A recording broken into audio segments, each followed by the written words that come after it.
جب میں دروازے کے قریب پہنچی اور جب میں نے جھانک کر دیکھا تو پہلے سے ہی دروازہ کھلا ہوا تھا۔ اوپر تک سیڑھیوں میں گھنا اندھیرا تھا، کوئی بھی نظر نہیں آ رہا تھا، اور پھر میں سوچ میں پڑ گئی کہ آواز تو بالکل ادھر سے ہی آ رہی تھی، بالکل سیڑھیوں کے شروع میں۔ کشمکش میں تھی کہ آواز واقعی میں یہاں سے آ رہی تھی، کیونکہ اس سیڑھیوں پر سے کبھی بھی ہمیں کوئی آواز وغیرہ نہیں آئی۔ جو بھی معاملات تھے وہ شروع کی حد تک محدود تھے، ہمیں کبھی بھی ان سیڑھیوں میں سے کوئی چہل پہل یا کوئی آواز نہیں ہے۔ میرے پاس ایک کی پیڈ موبائل تھا جس کی روشنی نہ ہونے کے برابر تھی۔ میں واپس پلٹی کہ ادھر تو کوئی بھی نہیں ہے۔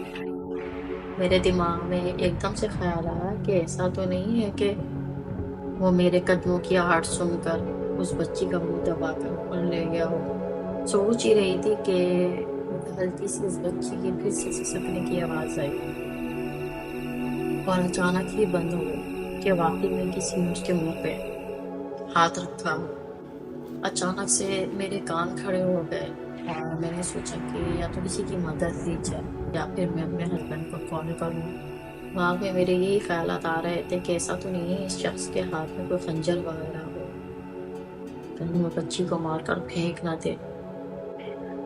میں نے آہستہ سے اتر کر باہر سے کنڈی لگا دی اور اپنے کمرے میں آ گئی۔ میری سمجھ میں نہیں آ رہا تھا کہ میں کیا کروں، اور اچانک ہی میں نے ہم فرینڈ پر کال ملائی۔ کافی دیر کے بعد جب پولیس نے کال اٹھائی تو میں نے سب سے پہلے ان لوگوں کو اپنے گھر کا ایڈریس بتایا اور کہا کہ اتنا پریشان اور وہ ہمارے ہی برابر میں سیڑھیوں پر اوپر کی طرف اس کو لے کر گیا ہے۔ میں نے باہر سے کنڈی لگا دی ہے۔ انہوں نے کہا کہ چلیں ٹھیک ہے، ہمیں تھوڑا ٹائم لگے گا۔ اوپر سے پھر اس بچی کے سسکنے اور التجا کرنے کی آوازیں آنے لگی۔ مجھے جانے دو، مجھے جانے دو۔ وہ ہچکیاں لے لے کر رو رہی تھی۔ آوازیں اس قدر درد بھری تھی کہ مجھے اپنی بیٹی کا خیال آ گیا۔ میں بھی بیٹی والی تھی، میری بیٹی 7 سال کی تھی۔ میرا کلیجہ کٹنے لگا اور مجھ سے برداشت نہ ہوا۔ میرے پاس کی پیڈ موبائل تھا، اس کی اتنی روشنی بھی نہیں تھی۔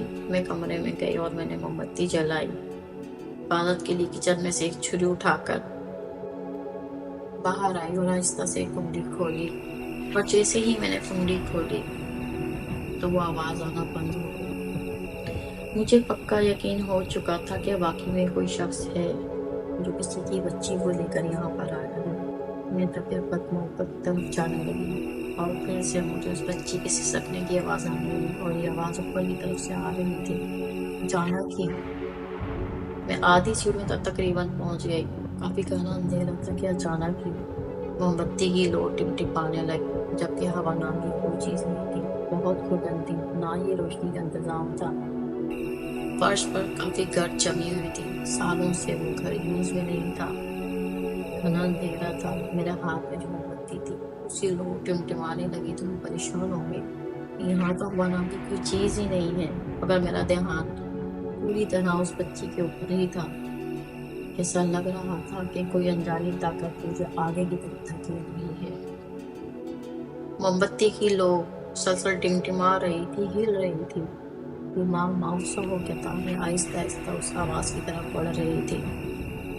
حالانکہ اس سناٹے میں میرے موبائل کی تیز بیل بجنے لگی اور گھبراہٹ میں میرے ہاتھ سے موم بتی چھوٹ گئی، گر کر بجھ گئی، اور پھر سے گہرا اندھیرا ہو گیا۔ وہ بچی مسلسل مدد کے لیے چیخنے لگی۔